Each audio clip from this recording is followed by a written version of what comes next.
세례식이 있는 날입니다. 수요일이 성탄절인데요. 생각해 보니까 이 성탄절을 앞두고 이 세례식을 거행한다는 것이 정말 의미가 있고 하나님 앞에 기쁨이 되는 일이다, 이런 생각이 듭니다. 디모데전서 1장 15절을 보니까 그리스도 예수께서 죄인을 구원하시려고 세상에 임하셨다 그랬습니다. 여러분, 예수님이 이 땅에 왜 오셨다고요? 죄인을 구원하시려고 이 땅에 오셨다는 것입니다. 그래서 우리가 이 성탄절을 기억하고 기념하고 함께 기뻐하는 것입니다. 성탄절이 다가오지만 성탄절이 나하고 무슨 상관이 있나, 혹시라도 이런 생각을 하시는 분이 있다면 성탄절의 의미를 다시 한번 생각해 보기 바랍니다. 예수 그리스도께서 이 땅에 오신 것은 죄인을 구원하시려고. 근데 여러분, 그 죄인이 누구예요? 나란 말이에요. 나. 그래서 나를 구원하시려고 이 땅에 오신 날이다. 그러니 어떻게 성탄절을 기념하지 않을 수 있고 어떻게 성탄절을 기뻐하지 않을 수 있겠습니까? 그래서 우리가 마음을 다해서 성탄절을 지키고 또 성탄절을 기뻐하고 성탄절에 동방박사들처럼 예물도 드리면서 그렇게 특별하게 성탄절에 모여서 예배하고 기뻐하는 것입니다. 그런데 이런 뜻깊은 성탄절을 준비하는 오늘 이렇게 학습과 세례를 받으시는 분들이 있다는 것은 하나님 앞에 큰 기쁨이 되는 것입니다. 그리스도께서 죄인을 구원하시려고 이 땅에 오셨는데 바로 이 학습을 받고 세례를 받는다는 것은 죄인이 이제는 예수 그리스도를 믿고 그 죄 사함을 받아 하나님의 자녀로 거듭난다는 그런 의미가 아니겠습니까? 바로 예수님께서 이 땅에 오신 그 뜻을 이루어드리는 일이라는 것입니다. 누가복음 15장 10절에 보니까 내가 너희에게 이르노니 이와 같이 죄인 한 사람이 회개하면 하나님의 사자들 앞에서 기쁨이 되느니라 말씀했습니다. 하나님 나라에 기뻐할 일이 있다는 거예요. 잔치가 있다는 것입니다. 언제? 죄인 하나가 회개하고 돌아오면. 그렇다면 우리 교회에서 이렇게 한 영혼이 주께로 돌아와서 예수를 믿기로 결심하고 이제 하나님의 자녀로 거듭나는 이 세례식을 갖는다는 것은 하나님 나라의 큰 기쁨이 되는 행사라는 것입니다. 오늘 세례받는, 학습받는 우리 성도들을 통해서 그리고 우리 교회를 통해서 하나님 나라에 기쁨이 있을 것이다. 얼마나 좋은 일입니까? 세례받는 분들은 구원받아 기쁘고 또 우리 교회는 함께 이 기쁨을 나눌 수 있어서 기쁘고 또 하나님 나라에는 죄인들이 돌아왔기 때문에 또 기쁨이 있고 참으로 의미 있는 기쁨이 우리 속에 있는 것입니다. 뿐만 아니라 마태복음 28장 19절 말씀에 보면 예수님께서 마지막으로 제자들에게 당부하면서 또 명령하신 말씀이 있습니다. 그러므로 너희는 가서 모든 민족을 제자로 삼아 아버지와 아들과 성령의 이름으로 무엇을 하라고 그랬습니까? 세례를 베풀고 내가 너희에게 분부한 모든 것을 가르쳐 지키게 하라. 여러분, 예수님께서 십자가에서 죽으시고 부활하시고 이제 하나님 하늘나라로 다시 승천하시기 전에 제자들에게 간곡하게 당부하신 것, 명령하신 것, 그게 뭡니까? 너희는 가서 모든 민족을 제자로 삼고 아버지와 아들과 성령의 이름으로 세례를 베풀어라. 그러니까 우리 교회에서 오늘 세례를 베푼다는 것은 뭘 말합니까? 그 예수님의 마지막 명령, 예수님이 제자들에게 부탁하시고 예수님이 교회에게 부탁하신 그 일을 바로 우리 교회가 감당을 한다는 의미인 것입니다.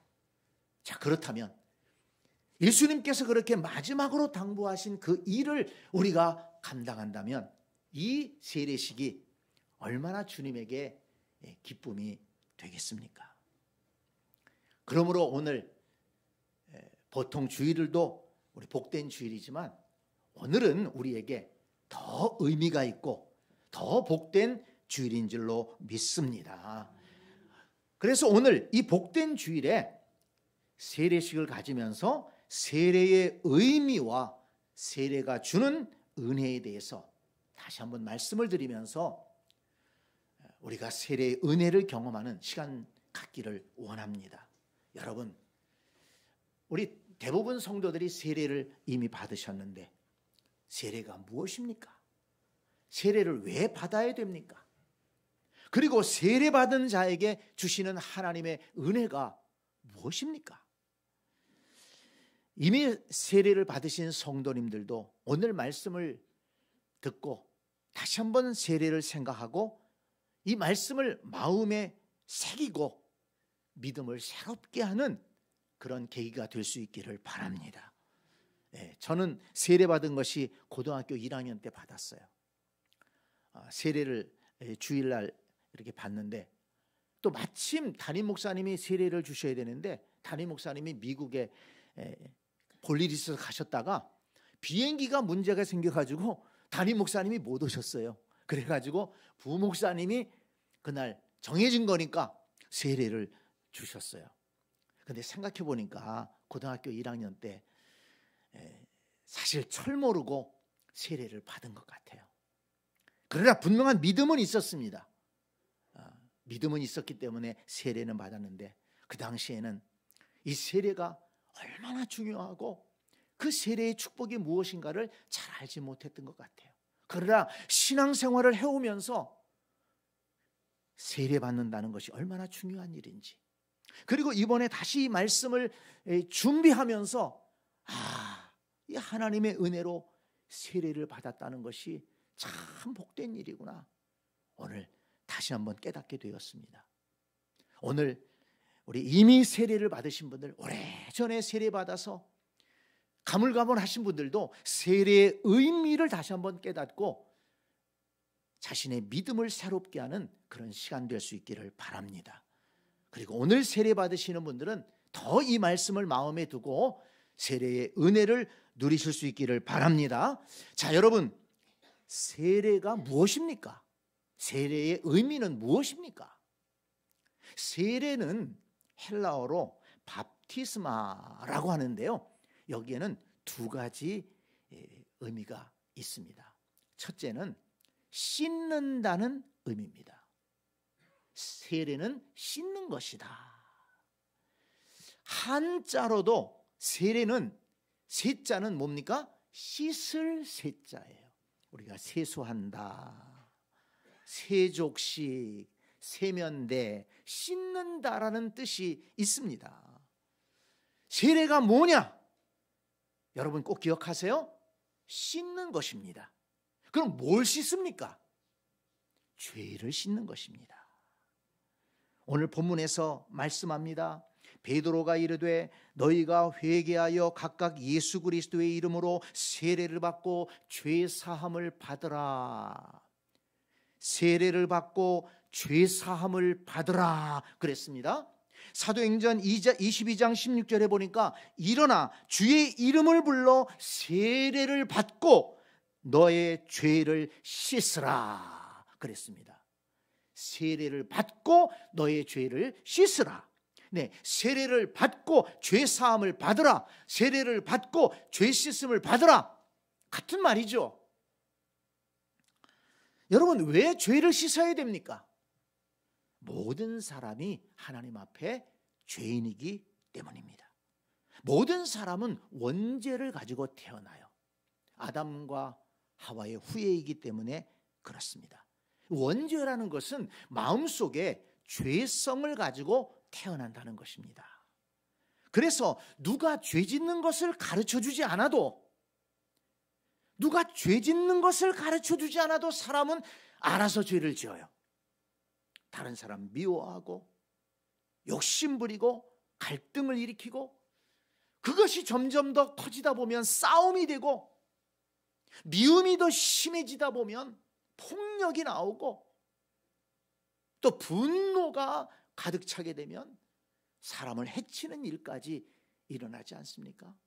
그 보면 다 마음속에 있는 죄성으로부터, 작은 것으로부터 시작됩니다. 미움으로부터 시작되고, 질투로부터 시작되고, 욕심으로부터 시작됩니다. 우리 속에 그런 씨앗이 있는 거예요. 그것이 점점 커지게 되면 폭력으로도 나타나고, 큰 싸움으로 발전하고, 다른 사람을 해치고 또 나 자신을 해치는 그런 안타까운 일들이 일어나는 것입니다. 그러므로 성도 여러분, 우리 속에 작은 미움을 조심해야 됩니다.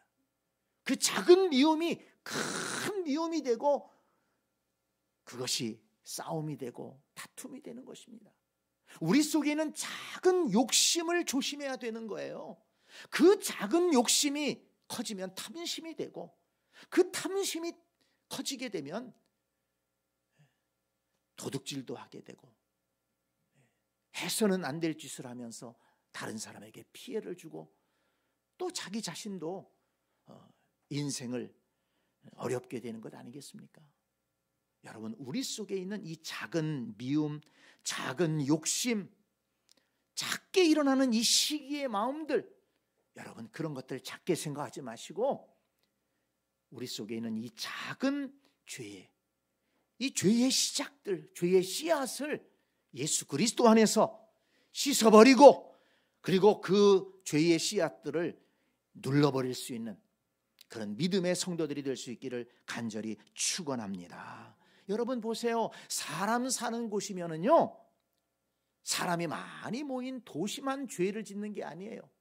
문명이 제대로 들어가지 않은 저 밀림 속에 사는 사람들 속에서도 죄는 있습니다. 저 시베리아 벌판에도 죄는 있고요, 사막에도 미움과 다툼이 있습니다. 정말 순수할 것 같은 어린아이들만 모이는 유치원에도 미움이 있고 시기가 있고 다툼이 있어요. 인생을 오래 사셔서 정말 이제 인생의 도 같으신 분들 같은 경로당 모임에도요, 미움이 있고 다툼이 있고 싸움이 있어요. 사람이 사는 곳에는 죄가 없는 곳이 없습니다. 왜 그렇습니까? 마음속에 죄성을 가지고 태어나고, 그 죄성을 가지고 또 죄를 짓기 때문입니다. 그래서 모든 인간은 원죄를 가지고 태어나고, 그 원죄를 가지고 스스로 죄를 짓는다. 그것은 자범죄라고 말합니다. 그래서 원죄를 가지고 태어나서 자범죄를 가지고 살아가는 우리들, 로마서 3장 22절은 그래서 말씀합니다. 모든 사람이 죄를 범하였음에 하나님의 영광에 이르지 못한다. 네, 우리의 죄 때문에 하나님과 우리가 단절됐다는 것입니다. 그래서 그 죄 씻음이 없이는 하나님 앞에 나아갈 수 없는 것입니다. 왜? 하나님은 거룩하신 분이시기 때문에. 그러면 어떻게 죄를 씻을 수 있습니까? 오늘 보면 38절이 분명하게 말씀해주고 있습니다. 너희가 회개하여 각각 예수 그리스도의 이름으로 세례를 받고 죄사함을 받으라. 세례를 받고 죄사함을 받으라. 세례를 받고 죄씻음을 받으라. 성경은 분명하게 말씀합니다. 예수 그리스도의 이름으로 세례를 받으면 죄사함을 받게 된다는 것을 믿으시기를 바랍니다. 그런데 여러분, 세례를 받기만 하면 죄사함을 받을 수 있나요? 죄를 씻을 수 있나요? 여러분 오해하지 마시기 바랍니다. 세례라고 하는 이 예식 중요합니다. 그러나 세례라고 하는 이 예식이 진정으로 죄 씻음을 받는 예식이 되려면 선행하는 게 있어야 돼요. 그게 뭡니까? 오늘 성경에서 가르쳐주고 있죠. 너희가 회개하여. 회개가 앞선다는 거예요. 잘 기억하십시오. 회개하여 각각 예수 그리스도의 이름으로 세례를 받고, 또 각각이라고 그랬어요. 각각. 어불어더불어 하는 게 아니라는 거예요. 우리 부모님이 회개하고 세례 받았으니까 나도 자연적으로 구원 받겠지, 죄 씻음 받겠지. 그게 아니라는 것입니다. 모든 사람이 각각 회개하고 세례를 받으면 죄 씻음을 받을 것이다. 이렇게 말씀했습니다. 여러분, 회개라는 것 우리 그리스도인들은 잊어버리면 안 됩니다. 회개에는 3단계가 있어요. 첫째는 죄를 깨닫는 것입니다. 죄를 깨닫는 것. 하나님 말씀을 통해서 내가 잘못했구나. 하나님 말씀이 이런데 내가 이렇게 살면 안 되지. 왜 하나님이 하지 말라고 한 것을 왜 나는 굳이 이렇게 하려고 할까? 보면 하나님이 하지 말라고 한 것을 굳이 하면서 살아요. 그게 참 안타까운 인생입니다. 여러분, 하나님이 하지 말라고 한 것들 굳이 하려고 하지 마시기 바랍니다. 에덴 동산에서 하나님이 먹지 말라고 한 그것, 왜 굳이 그걸 먹으려고 했다는 말입니까?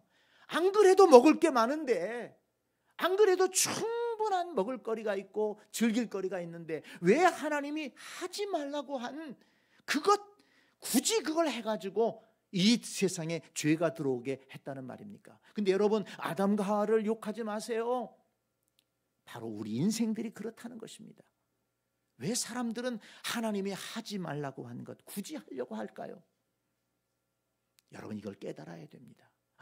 하나님이 하지 말라고 한 것, 하나님이 정말 우리를 잘 아시기 때문에 그런 건데, 그거 굳이 하지 않아도 더 많은 것 하면서 복되게 살아갈 수 있습니다. 그리고 또 하나, 하나님이 하라고 한 것 고집스럽게 안 하는 사람들이 있어요. 하나님께서 우리를 잘 아시기 때문에 복된 삶으로 인도하시기 위해서 이렇게 살아가야 된다. 근데 그 보면 참 아름다운 일들입니다. 그런데 고집스럽게 하나님 말씀에 순종하지 않고 하나님이 하라고 한 것들 안 하면서 살아갑니다. 이것이 죄라는 것입니다. 이걸 깨달아야 돼요. 깨달아야 됩니다. 그리고 깨달은 다음에는 두 번째 단계에 뭡니까? 하나님 앞에 나와서 고백해야 됩니다. 내가 죄를 깨달았기 때문에 하나님 앞에 나와서, 하나님, 내가 참 이렇게 하나님이 하지 말라고 하셨는데 내가 연약해서 했습니다. 용서해 주시옵소서. 하나님이 이렇게 하라고 하셨는데 하지 않았습니다. 용서해 주시옵소서. 입술로 고백하고 회개하며 기도하는 것입니다. 그리고 세 번째 단계는 그 죄에서 돌이켜서 다시는 죄를 짓지 않는 것입니다. 아니, 죄를 짓지 않으려고 노력하고 애쓰는 것입니다. 우리가 연약해서 넘어지고 또 쓰러질 때 있지만, 또 그 죄를 지을 때가 있지만, 그러나 우리의 마음 중심은 무엇입니까? 이 모든 옛사람의 성품을 벗어버리고 예수 믿기 전에, 세례받기 전에 가졌던 이 모든 옛사람의 성품들, 옛사람의 행동들, 하나님께서 하지 말라고 하신 것들, 했던 것들 이제는 끊어버리고, 이제는 하나님께서 하라고 하신 것들 붙들고 행하면서 살아가리라. 입술로 고백하고 회개하고, 그리고 그것을 행하면서 살아가려고 애쓰고 노력하면서 달려가는 것이 바로 믿음의 삶이라는 것입니다. 그것이 바로 회개의 삶이라는 거예요. 회개는 이 3단계가 잘 진행돼야 됩니다. 죄를 깨닫고, 죄를 고백하고, 죄로부터 돌아서는 것입니다. 그리고 이런 마음을 가지고 세례를 받을 때 주께서 우리의 영혼 속에 죄를 씻어주시고 하나님과 우리 사이에 막힌 담을 허물어 주시고 이제는 하나님의 자녀 삼아주시고 하나님의 백성 되게 하신다는 말씀입니다. 그러니 여러분, 이 죄 씻는 것이 얼마나 중요합니까? 하나님과 우리 사이를 가로막고 있는 장애물을 없애는 것이 바로 죄를 씻는 것입니다. 근데 어떻게 죄를 씻을 수 있다고요? 분명하게 기억하세요. 오늘 말씀을 기억하기 바랍니다. 회개하여 각각 예수 그리스도의 이름으로 세례를 받아라. 한번 따라서 합니다. 회개하여 예수 그리스도의 이름으로 세례를 받고, 믿습니까? 네. 회개하고 각각 예수 그리스도의 이름으로 세례를 받으면 죄 씻음을 받을 수 있다. 이것이 하나님의 약속인 줄로 믿습니다. 또 하나, 이 세례의 의미는 무엇인가 하면, 예수 그리스도의 이름으로 이 세례받는 것은 물속에 잠긴다는 의미가 있어요. 이 밥티스마 헬라어는 물속에 잠긴다, 이런 의미가 있어요.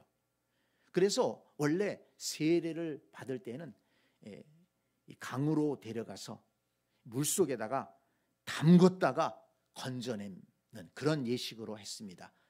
침례가 세례의 원조입니다. 그러나 이제 점차 교회가 커지고 또 예식이 발전하면서 또 침례를 그대로 행하는 교단이 있는가 하면 또 좀 약식화된 세례를 이렇게 베푸는 그런 우리 장로교 같은 교단들이 있습니다. 중요한 것은 침례를 하느냐 세례를 하느냐, 이것이 중요한 것이 아니고 정말 이 세례의 의미를 잘 알고 세례를 받느냐 하는 것이죠. 그런데 여러분, 물속에 잠긴다라는 걸 생각해 보세요. 물속에 들어갈 때 죽는다는 거예요. 물속에 들어가서 죽고 예수 그리스도와 함께 죽고, 그리고 거기서 나오면 다시 산다. 옛사람은 죽고 새 사람으로 그리스도 안에서 다시 산다. 이것이 세례의 의미라는 것입니다. 로마서 6장 4절에 보니까 이런 말씀이 있습니다. 그러므로 우리가 그의 죽으심과 합하여 세례를 받음으로, 세례받는 게 뭐예요? 예수 그리스도와 함께 죽는 거라는 거예요. 예수 그리스도와 함께 죽는다. 우리의 옛사람이 죽는 것입니다. 그리고 그와 함께 장사되었나니 이는 아버지의 영광으로 말미암아 그리스도를 죽은 자 가운데서 살리심과 같이 우리로 또한 새 생명 가운데서 행하게 하려 함이라. 네, 예수 그리스도와 함께 죽고 장사되고, 그러나 거기서 끝나는 것이 아니라 예수 그리스도와 함께 다시 살아서 이제는 새로운 삶을 살기 시작한다는 것입니다. 여러분, 이것이 세례의 의미입니다. 얼마나 귀합니까? 예수 그리스도와 함께 옛사람은 죽고 예수 그리스도와 함께 새 사람으로 살아나서 이제는 하나님의 말씀을 따라 새로운 인생을 살아갑니다. 그러니 이 세례가 얼마나 귀하고 복된 일입니까? 세례 받으신 성도님들, 이 세례의 의미를 잘 깨닫고 예수 그리스도의 이름으로 죄 씻음을 받고, 그리고 옛사람이 죽고 새 사람으로 살아서 하나님의 자녀로 새롭게 복되게 살아가는 우리 모두가 될 수 있기를 간절히 축원합니다. 자, 그런데 여러분, 한 가지 우리가 꼭 기억해야 될 게 있습니다. 회개하고 세례를 받는 자에게 하나님께서 주시는 은혜가 있습니다. 오늘 본문을 읽으면서 여러분 발견하시는지 모르겠지만, 오늘 본문에 보면 받는다라는 말이 반복되고 있어요. 받는다, 받는다, 받으라. 바꾸어 말하면 주신다는 거예요. 하나님이 누구에게? 세례받는 자에게. 자, 38절을 다시 한번 보세요. 베드로가 이르되 너희가 회개하여 각각 예수 그리스도의 이름으로 세례를 받고 죄 사함을 받아라. 세례를 받으면 죄 사함을 받을 수가 있는 것입니다. 그 다음에 그리하면 성령의 선물을 받으리니, 네, 세례를 받으면 성령의 선물을 주신다는 것입니다. 그리고 또 한 번 강조합니다. 40절에 보니까 또 여러 말로 확증하며 구원하여 이르되 너희가 이 패역한 세대에서 구원을 받으라. 네, 이게 세례 받는 자에게 주시는 하나님의 은혜입니다. 죄 사함을 받으라. 성령의 선물을 받으리니 구원을 받으라. 이게 같은 말 같지만요, 조금씩 다른 의미가 있어요. 죄 사함을 받으라. 앞에서도 말씀을 드렸지만 이 죄 사함을 받으라는 것은 이 구원받음의 시작 아닙니까? 하나님과 우리 사이에 막힌 담을 허물어 버리는 거라고 말씀드렸습니다. 죄가 하나님과 우리 사이를 가로막아요. 하나님의 은혜가 임하지 못합니다. 하나님의 축복이 임하지 못합니다. 그래서 세례를 받음으로 죄 사함을 받게 되면 하나님과 우리 사이가 열리게 되는 것입니다. 구원의 은혜가 임하고 하나님의 축복이 임하게 됨을 믿으시기를 바랍니다.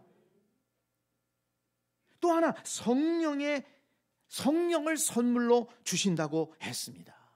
여러분, 성령이 어떤 분이십니까? 성령은 보혜사 성령이라고 했습니다. 보혜사라는 것은 변호사라는 의미가 있어요. 위로자라는 의미가 있습니다. 그래서 여러분, 성령이 우리 안에 오시면 그 성령께서 우리를 위로해 주십니다. 우리의 마음을 만져주십니다. 우리의 마음의 상처를 치료해 주십니다. 성령은 진리의 영이라고 했습니다. 성령께서 오시면 말씀이 깨달아집니다. 이 진리의 말씀이 깨달아지면 진리의 말씀으로 기쁨이 있고 그 말씀을 믿게 되고 하나님의 자녀로 성장하게 되는 것입니다. 그리고 성령은 능력의 영이라고 했어요. 성령은 파워가 있습니다. 그래서 성령님이 우리 안에 임하시면 우리가 이 세상을 이길 수가 있습니다. 죄를 이길 수가 있습니다. 우리 삶에 다가오는 고난을 이길 수가 있습니다. 성령님과 함께 우리의 삶에 다가오는 모든 악한 것들을 이기고 승리하는 삶을 살 수가 있는 것입니다. 여러분, 믿으시기를 바랍니다. 근데 그 성령을 선물로 주신다고 그랬어요. 누구에게? 세례받는 자에게. 얼마나 감사한 일입니까? 그 다음에 세 번째, 구원을 받으라, 이렇게 말씀했어요. 이 구원이라는 것이 무엇인가? 참 우리가 교회 다니면서 구원을 받는다, 이 말 참 많이 쓰는데 이 구원이라는 단어를 너무 추상적으로 생각할 수가 있어요. 뭐 내가 예수 믿어 죽어서 천국 가는 거 구원 아닙니까? 네, 맞습니다. 근데 여러분, 이 구원 받는 것에 대해서 골로새서 1장 13절 14절을 보면 아주 정확하게 잘 정리해서 말씀한 것을 볼 수가 있습니다. 제가 한번 읽어볼게요. 골로새서 1장 13절 14절입니다. 그가 우리를 흑암의 권세에서 건져내사 그의 사랑의 아들의 나라로 옮기셨으니 그 아들 안에서 우리가 속량 곧 죄사함을 얻었도다. 아멘. 네, 이것이 구원입니다. 흑암의 권세에서 건져낼 뿐만 아니라 그의 사랑의 아들의 나라로 옮기셨으니. 여러분, 이것이 구원입니다. 그리고 이 구원을 이루기 위해서 우리가 속량 곧 죄사함을 얻었도다. 죄사함을 받아 하나님의 자녀로 거듭난 사람은 흑암의 권세에서 건져내셔서 영원한 지옥 형벌에서 건져내셔서 죄와 질병과 가난의 그 어두움에서 건져내셔서 이제는 그의 사랑의 아들의 나라, 하나님이 예비하신 그 복된 나라로 하나님의 말씀과 하나님의 은혜 속에 살아가는 그 복된 인생으로 인도해 주신다는 것입니다. 그 나라 백성으로 살게 하신다는 것입니다. 그러니 여러분, 이 구원받는다는 것이 얼마나 영광스럽고 복된 것입니까? 여러분, 세례받는 성도에게는 이렇게 죄 씻음의 은혜를 주시고 성령을 선물로 주시고 그리고 흑암의 권세에서 건져내사 그의 사랑의 아들의 나라로 옮겨지는 이 놀라운 구원의 은혜를 선물로 주신다는 것을 믿으시기를 바랍니다. 이 놀라운 은혜가 약속되어 있기 때문에 베드로는 사람들을 향해서 담대하게 외친 것입니다. 회개하고 예수 그리스도의 이름으로 세례를 받으라. 여러분, 이것은 그 당시에 베드로의 설교를 듣던 사람들에게만 해당되는 것이 아닙니다. 39절 말씀 보세요. 이 약속은 너희와 너희 자녀와 모든 먼데 사람 곧 주 우리 하나님이 얼마든지 부르시는 자들에게 하신 것이라. 아멘. 이 약속은 하나님이 얼마든지 부르시는 자들에게 하신 것이라. 바로 우리에게도 그 은혜가 임한다는 것을 말씀한 것입니다. 이미 세례를 받으신 분들, 오래전에 세례받았던 분들, 여러분 이 세례의 은혜를 누리고 살아오셨습니까? 혹시라도 잊어버리셨다면 오늘 말씀을 통해 회복하고 여러분 세례의 은혜를 더욱더 풍성하게 누리면서 살아가는 여러분들 되시기를 바랍니다. 그리고 오늘 세례 받으시는 분들 정말 이 말씀 꼭 기억하고 예수 그리스도를 믿음으로 세례 받았으니 이제 정말 죄 사함 받고 성령을 선물로 받아서 하나님과 함께 복된 삶을 살아가는 구원의 은혜를 누리는 여러분들 되시기를 간절히 축복합니다. 우리 성탄절을 맞으면서 이 세례의 은혜가 우리 새샘교회 모든 성도들에게 충만하게 임하기를 주님의 이름으로 축복합니다. 아멘.